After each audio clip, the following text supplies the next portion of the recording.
Welcome back. Today I have a very good video prepared. Very educational. I'm going to be showing you a batch script that literally uses built-in Windows commands to crack Wi-Fi networks. And I'm going to be showing you how to defend against this attack. Because in a world full of cybercrimes, the best way to learn how to defend yourself is to understand the attack. So in this video, after I'm done demonstrating how it works, I'm going to teach you how to defend yourself against this attack so you can protect yourself. And just a disclaimer that this video is for educational purposes only. Don't try this on any network that you don't have permission to ethically test. So with that out of the way, let's get straight into the video. So the script that we're going to be looking at today is the Batch Wi-Fi Brute Forcer by the Bat team. These guys can do crazy things with Batch, and this is one of their best tools. Over here they explain exactly how it works, and over here they explain the different type of attacks, and they explain the exact algorithm that they use. So to download the source code, just click on the green code button and then download zip. Then you want to extract the zip archive, go into the folder, and you will be brought to here. This script uses a brute force attack. A brute force attack is when a script tries many different password combinations until the right one is found. The script reads the passwords that it's going to attempt from a file called a password list. You can find the default password list in the BF files folder, but you can replace it with any other list. I have another video where step by step we code our own brute forcer for a Windows login. So give that a watch if you're interested. Okay, back to the video. Now you want to head over into source code, and these are the files. So you might be wondering, how come they end with .cmd, not .bat? And the answer is it doesn't matter. If you have the extension as .cmd or .bat, they will run exactly the same. They are interchangeable. They are interchangeable, and some people just prefer .cmd over .bat. I'm not one of those people though. .bat from the skid days, that will always stick with me. So BF files is just the files that the scripts use to run. So colorbox and colorchar, this is actually on their GitHub. This just helps them add color to the program, which you don't actually even need a program for. Watch the multi-tool video if you want to add colors to your batch files without needing to use these. Bruteforce.cmd is obviously the brute forcing script. And before I run it, I just wanted to throw in another quick disclaimer. I'm going to be testing this on my guest network. Do not test this on any network that you do not own or have permission to ethically test it on. This is very important because it is illegal and unethical. So let's run it.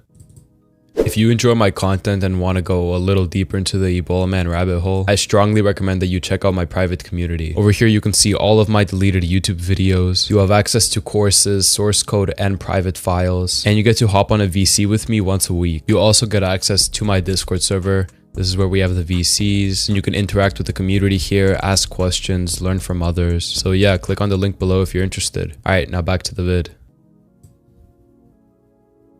So like we just saw, the first thing it does is detect your interface card or your NIC, your network interface card, and set it as the interface variable right here. Because believe it or not, your network interface card is actually what you use to connect to networks and do anything related to Wi-Fi. So we got a nice title, the Wi-Fi Brute Forcer developed by Tux. Got this little banner, Black Lives Matter. And down here we see target, we have no Wi-Fi selected so far, and the interface is our interface card. And then it says type help for more info. So I'm going to type help.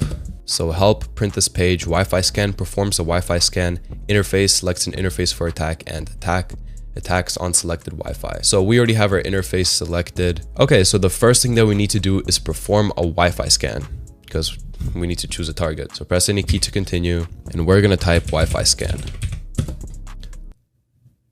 So, what? A few moments later. So I was looking over the source code and I realized why it crashed during the Wi-Fi scan. The reason why is because I actually have a network in my area that has a blank name. If we look at my networks, it shows up as hidden network, but it doesn't actually have a name. The name is blank, and the script doesn't handle that. So I came up with the solution. Over here, the SSID is set to the variable and it is calling this character finder, but over here, it doesn't handle if it's null. So you can add an if statement.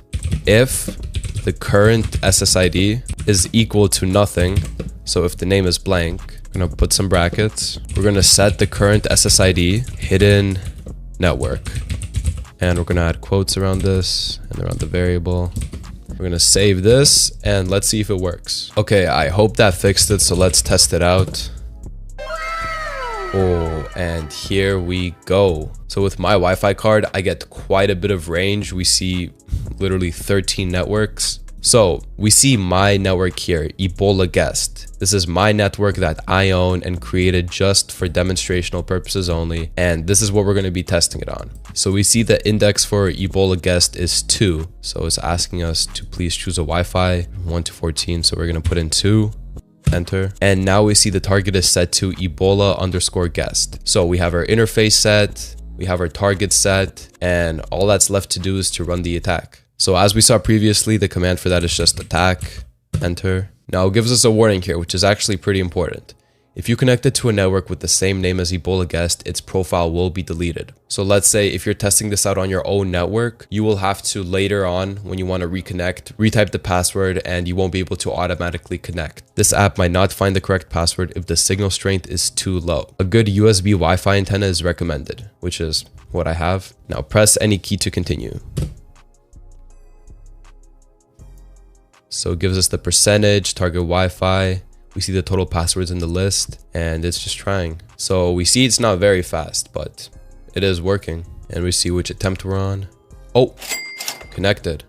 So the SSID is Ebola Guest, which is my guest network that I'm demonstrating this on. The password ASDF1234, so a really simple password. And attempt is 12. Attack result has been written to Wi-Fi report.txt. So now we know that this officially works. Now, if we go into BF files, now we see a Wi-Fi report.txt, and here we see Wi-Fi brute force results. So as you can obviously see, that was a very simple password, and the more complicated your password is, the harder it is going to be for an attacker to crack your network password. But unfortunately, that is not where attackers stop. Attackers can also use a program called a key combinator or a password list generator, where they could input specific parameters like how long the password is. Does it include specific words or birthdays? Does it use any specific numbers? And it generates a list. And that list is usually more likely to contain the password of the network than just a random password list off the internet. So this tool actually comes with that. It comes with a key combinator.